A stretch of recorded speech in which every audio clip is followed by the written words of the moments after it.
মই আজি আপোনালোকৰ সংবাদ মাধ্যমৰ জৰিয়তে এইটো কথা ক'ব বিচাৰিম যে অসমৰ চুকে কোণে আমাৰ মাননীয় মুখ্যমন্ত্ৰী ডাঙৰীয়া যিটো চৰকাৰী মাটিত বেদখলমুক্ত কৰি আছে, উচ্ছেদ চলাই আছে, সেই উচ্ছেদক আমি পূৰ্ণভাৱে সমৰ্থন জনাওঁ।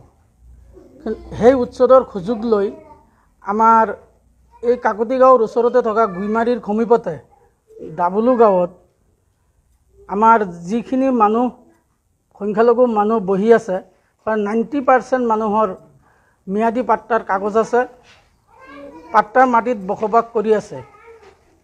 দুদিন পিছে পিছে এই ডাবুলু গাঁৱৰ সমীপতে থকা গুইমাৰী গাঁৱৰ পৰা একাংশই দুদিন পিছে পিছে এই ডাবুলু গাঁৱৰ মানুহখিনিক উচ্ছেদ চলাবলৈ উচটনি দি আছে আৰু নিউজ বজাই আছে। মই এই সংবাদ মাধ্যমৰ জৰিয়তে এইটো কথা ক'ব বিচাৰিম যে সেই ডাবুলু গাঁৱত যিমানখিনি মানুহ আমাৰ সংখ্যালঘু মানুহ বসবাস কৰি আছে, সেই মানুহখিনি প্ৰকৃত ভাৰতীয় হয় আৰু সেই মানুহখিনিক আমাৰ গুইমাৰীৰ পৰা আৰম্ভ কৰি পূব গুইমাৰীৰ কিছুমান মানুহে চৰকাৰী মাটি সিহঁতৰ তাত বিক্ৰী কৰিছে আৰু সেই বিক্ৰী কৰা মানুহৰ নাম দলিলত চহী কৰি যে মাটি বিক্ৰী কৰিছে, চৰকাৰী মাটি বিক্ৰী কৰিছে, এইটো তথ্য প্ৰমাণ আমাৰ হাতত আছে।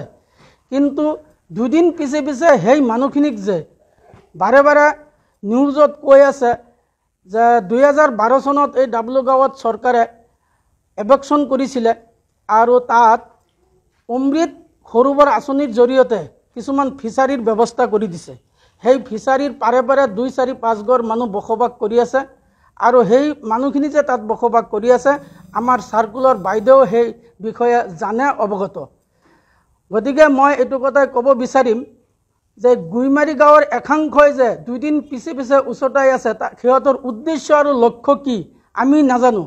সিহঁতে আমাৰ জাতিটোৰ ওপৰত বাৰে বাৰে এটা বদনাম আনি আছে আৰু কৈ আছে তাত শ মানুহে এটা ৰাতিৰ ভিতৰতে ঘৰ সাজি পেলায়।